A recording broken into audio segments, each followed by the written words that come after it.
when we look at this short period, really quite short, between the 1870s and the very early 1940s, what we see is something very extraordinary. We see a feudal country becoming westernized and modernized immediately after it opened the country to the outside world in the 1860s and 1870s.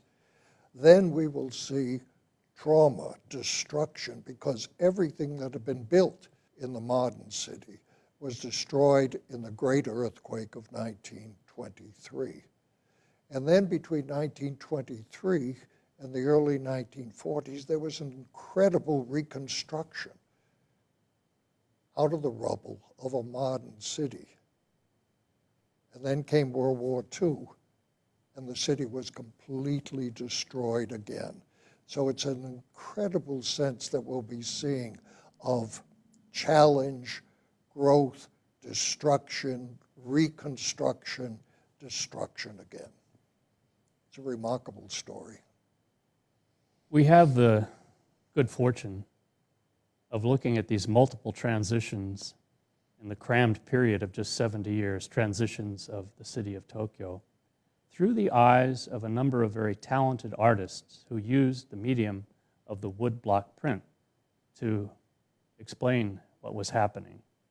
There's an interesting custom in Japan that goes back more than 1,000 years that treats the idea of 100 views, how to look at something. What's the framework? When we write poetry, we write according to different kinds of stanzas and types. Artists looked at 100 views. It was a way of producing 100 prints. And so many of the modern artists look at the city, neighborhoods, popular views, and describe it. We're seeing, first of all, the city as it took on such things as gas lighting, electricity. We're looking for the first time at artists who spend most of their time depicting the nighttime. There was no real interest in nighttime before gas came. The city became alive. Then we're looking at other artists who, as has been said, look at the city being reborn after the 1923 earthquake. We have hundreds of prints to look at, views you've probably never seen before.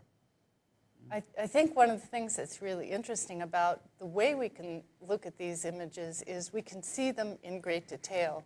And a lot of the artists captured minor details, things that might not make major subjects, but when they're all shown together, give you a landscape and a real feeling for both what was coming, the change that was coming, and what they were losing by moving away from the past.